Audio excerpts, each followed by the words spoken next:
이번 시간에는 혈어에 관해서 알려드리겠습니다. 혈어란 어떤 증상을 의미하는지, 빈혈이랑 어떻게 다른 건지, 어떤 원인에서 생기기 쉬운지, 어떻게 하면 나을 수 있는지 등에 대해서 알려드리겠습니다. 혈어는 쉽게 말해서 피혈, 빌허로 피가 비어버렸다는 말을 뜻합니다.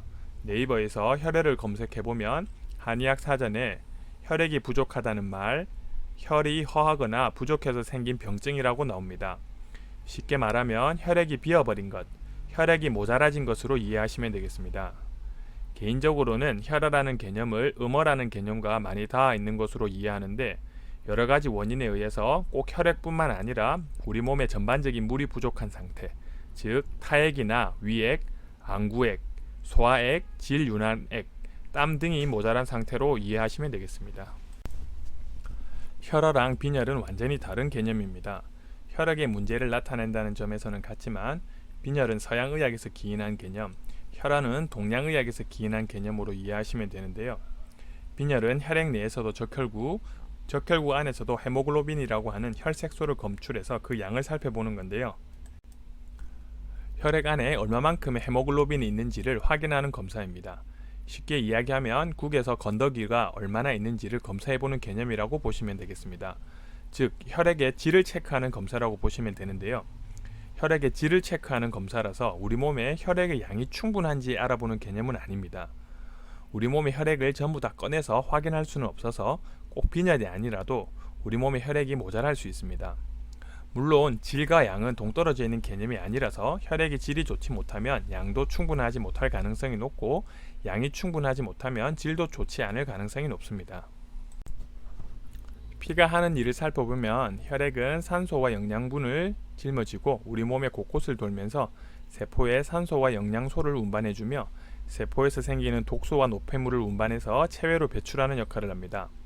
세포에서는 산소와 영양분을 잘 공급받아야 미토콘드리아라고 하는 에너지 공장에서 에너지를 잘 생성하는데, 산소나 영양분을 공급해주는 혈액이 부족해지면 기본 기능을 유지하기 어렵고 에너지 생성이 잘 안되게 됩니다.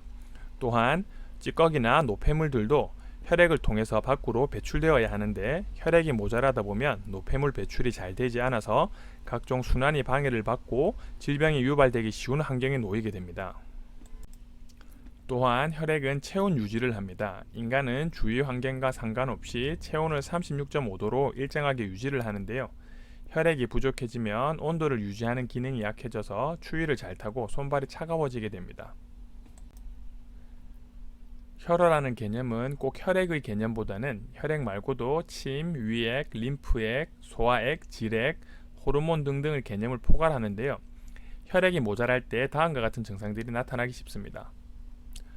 꼭 모든 것이 해당되어야 혈어라고 부르진 않지만 뇌가 혈어 상태가 되는지, 위가 혈어 상태가 되는지, 손발 등의 말초가 혈어 상태가 되는지, 심장이 혈어 상태가 되는지 등등에 따라서 신체의 각 부분에 혈어 증상이 나타나기 쉽습니다.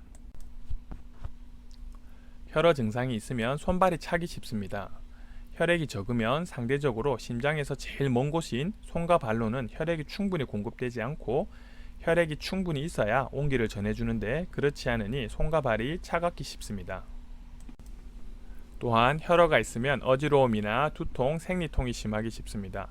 혈액이 적으면 머리로도 혈액이 충분히 가기 어렵고, 혈액이 산소를 짊어지고 뇌로 공급을 해줘야 되는데 그러지 못하다 보니 어지러움이나 두통이 생기기 쉽고, 거기에다가 생리까지 해버리면 더욱 피가 모자라지기 쉽기 때문에 컨디션은 더 떨어지고 배는 더 수축해서 생리통이 생기기 쉽습니다. 혈어인 분들을 보면 저산증이 동반되어 있는 경우가 많습니다. 평소에 소화도 잘 안되고 가스도 잘 차고 배도 잘 아프고 하는 등등, 혈어는 혈액 말고도 위액, 소화액들도 포함된 개념입니다.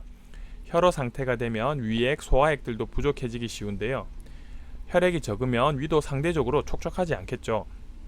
위가 촉촉해야 음식이 들어오면 반죽도 잘 되고 연동 운동이 잘 돼서 내려보낼 텐데, 위가 상대적으로 말라있기 쉬워서 소화 기능이 떨어지고 잘 체하기 쉽고, 한번 체하면 모자란 피들이 위로 향하게 되어서 머리로는 혈액 공급이 잘 되지 않아서 두통이나 어지러움이 생기기 쉽습니다.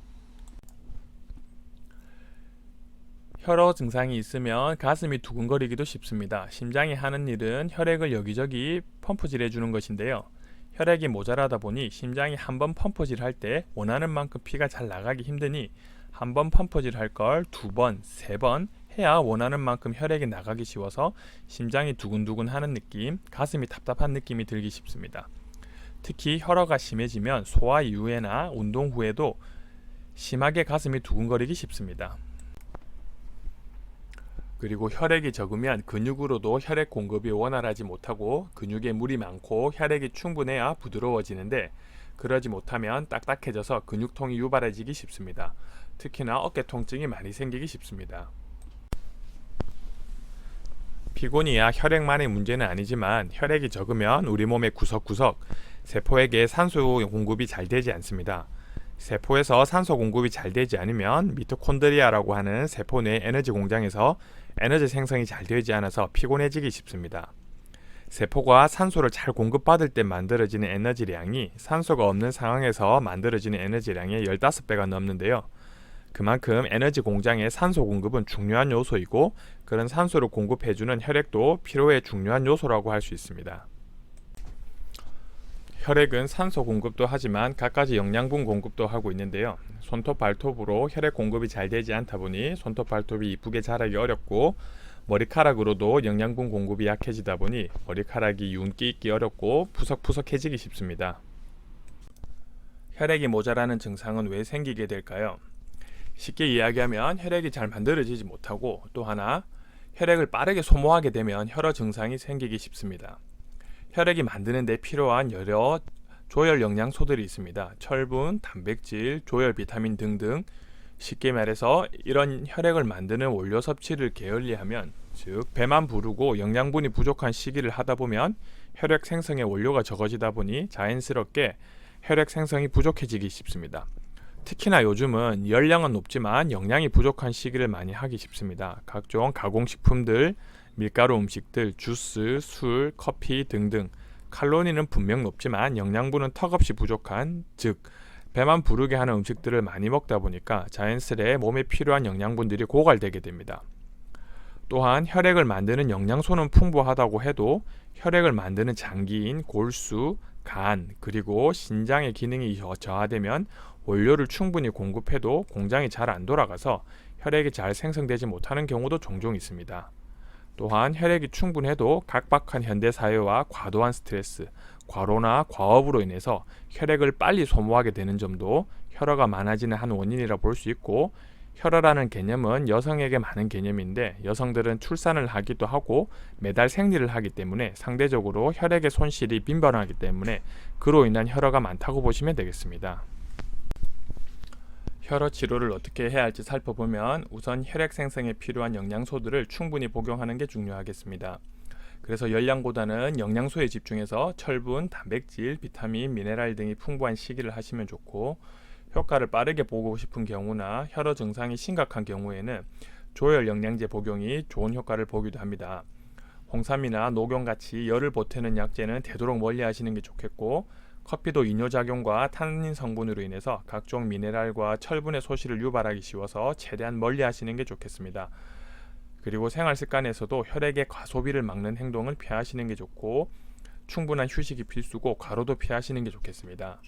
단 이런 혈어 치료는 하루아침에 이루어지지 않고 최소 6개월에서 1년 정도 시간이 걸리기 때문에 조급하게 생각하지 마시고 느긋한 마음으로 몸을 잘 챙겨주시는 게 좋겠습니다. 이번 영상은 여기까지입니다. 구독이 필요하신 분은 하단에 구독 버튼을 눌러주시면 되고 문의나 상담이 필요하신 경우는 오른쪽 위를 참고하시면 되겠습니다.